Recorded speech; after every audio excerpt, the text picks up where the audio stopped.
បាទជិបសួរបងប្អូនទាំងអស់គ្នាបាទថ្ងៃនេះបានខ្ញុំមកដល់ហើយមកដល់បងឈឿនហើយដោយសារតែបានឃើញវីដេអូពីបងប្អូនប្រុសម្នាក់អ្នកសិល្បៈដែរបាននិយាយថាបងបានឃើញបងអ្នកសិល្បៈដើររើសអេតចាយពិតពេលដែលខ្ញុំឃើញទៅខ្ញុំរន្ធត់ខ្ញុំស្លុតដោយសារតែមនុស្សធ្លាប់ស្គាល់គ្នាធ្លាប់ពេលដែលខ្ញុំស្គាល់បងគឺជាអ្នកយកព័ត៌មានហើយបងអ្នកយកព័ត៌មាននៅទូអប្សរាទូអប្សរាបាទហើយកាលហ្នឹងបងគាត់ទៅសភាទៅប្រណារោឬក៏ទៅថតបងយុទ្ធរាឆាននីអីទេពួកខ្ញុំនេះទូកដោកឡាតនៅក្រោយនេះប៉ុន្តែរាប់អានបងហើយបងតែពេលតែបងថតជាមួយអ្នកសិល្បៈធំអញ្ចឹងបងចេះដាក់គ្នាយើងទូដាក់ចូលអមធ្វើម៉េចគេស្គាល់ហើយឲ្យតែបានចូលទូនេះសុបាយណាស់ហ្នឹងជា behind the scene បាទអញ្ចឹងបងប្អូនចង់រំលឹកម្ដងទៀតបងឈឿនគឺជាអ្នកចង់និយាយថាអ្នកសិល្បៈអ្នកធ្វើការងារក្នុងក្រុមសិល្បៈគឺជាអ្នកយកព័ត៌មាន behind scene របស់ទូអប្សរាតែបងបាទហើយអញ្ចឹងផ្ដាំផ្ញើនឹករលឹកអ្នកដែលស្គាល់បងអ្នកសេរីចាស់អ្នកបងធ្លាប់សុភិសអីបើថាអាណិតក៏មកជួយបងចង់និយាយប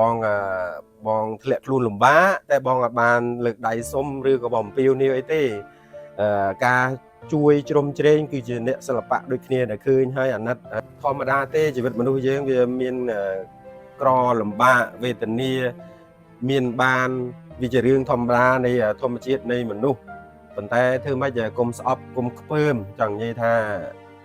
ខ្ញុំបង្កើតเพจជួយគ្នានេះបានន័យថាយើងជួយគ្នាទៅវិញទៅមកអ្នកណាគេចង់ជួយបងក៏ជួយអ្នកណាគេមិនចង់ជួយបងក៏អូសរំលោភធ្វើម៉េចកុំថាស្អប់កុំខ្ពើមកុំឌីលកុំថ្មេះទៅបានហើយ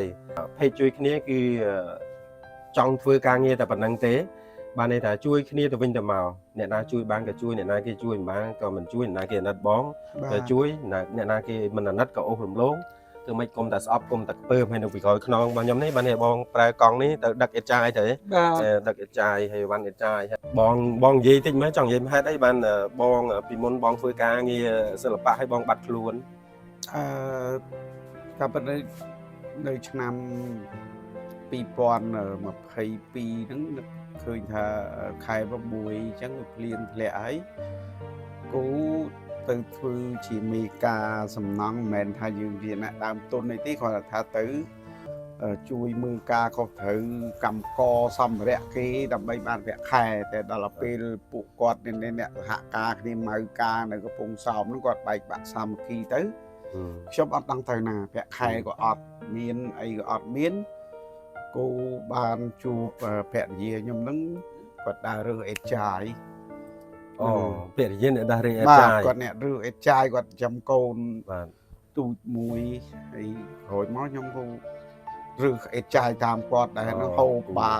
បាយចិនគាត់សល់អីតែគាត់ថាមិនក៏កិច្ចណាគាត់វិចខ្ចប់អីដាក់ក្នុងធុងញ៉ាំអញ្ចឹងទៅគូរួចមកពេលនឹកឃើញថាមិនដឹងធ្វើម៉េចទេមើលដាច់សង្វែងពីសពពីភូមិហើយអត់មានលទ្ធភាពមកផ្ទះទេគឺតែខ្ញុំខ្សែផ្សំទៅបានមកជួបម្ដាយបាទមកជួបនឹងគុំមិនដឹងថាធ្វើម៉េចទេទុកកិត្តិយសឲ្យម្ដាយដែរព្រោះយើងអត់ធ្លាប់ជាអ្នកឬអេតចាយក្នុងស្រុកក្នុងភូមិឲ្យគេស្គាល់គេដឹងទេណាក៏តែអត់ដឹងធ្វើម៉េចហ្នឹងទី1ការងារសិល្បៈគេផ្ដាច់តំណែងពីខ្ញុំដោយសារខ្ញុំអត់មានអីតាក់ទងទៅបងប្អូនយើងដែលស្គាល់សុំថតឬមួយក៏ធ្វើ frop ទៅធ្វើស្អីធ្វើជាលក្ខណៈថតពីហាងទៅស៊ីនអីកើតហើយត្រឡប់មកវិញខ្ញុំអំពាវនាវឬក៏សំណូមពរដល់បងប្អូនមិត្តសិល្បៈអ្នកបង្កើត TV យកព័ត៌មានតាមទូរស័ព្ទតាមអីហ្នឹងអាចយកគាត់ទៅធ្វើការបានពួកបងគាត់មានសមត្ថភាពដើរថត behind scene នៃការងារថតកុនសុភិសអីស្គាល់អ្នកសិល្បៈសេរីចាស់អីច្រើនអញ្ចឹងសង្ឃឹមថាវីដេអូនេះនឹងចែកម្លែកទៅដល់អ្នកដែលគាត់ធ្វើអាការងារយកព័ត៌មានហ្នឹងអាចប្រើបងបានណាតែការតិចតួចក៏វាក្រន់ជាងគាត់រើសអេតចាយហើយក៏វាជាកិត្តិយសឲ្យបងត្រឡប់មកវិញពួកបងចេះការងារហ្នឹងអញ្ចឹងវីដេអូនេះគឺផ្ញើទៅអ្នកដែលស្គាល់បងអាចហៅបងមកធ្វើការបានហើយខ្ញុំបើសិនជាខ្ញុំមានការងារថតកុនក៏ខ្ញុំហៅបងដែរតែឥឡូវខ្ញុំអត់ទាន់មានណាសង្ឃឹមថាបងនឹងត្រឡប់មកធ្វើការងារថតកុនឡើងវិញហើយវីដេអូថ្ងៃហ្នឹងខ្ញុំមានតែប៉ុណ្្នឹងទេហើយវីដេអូនេះ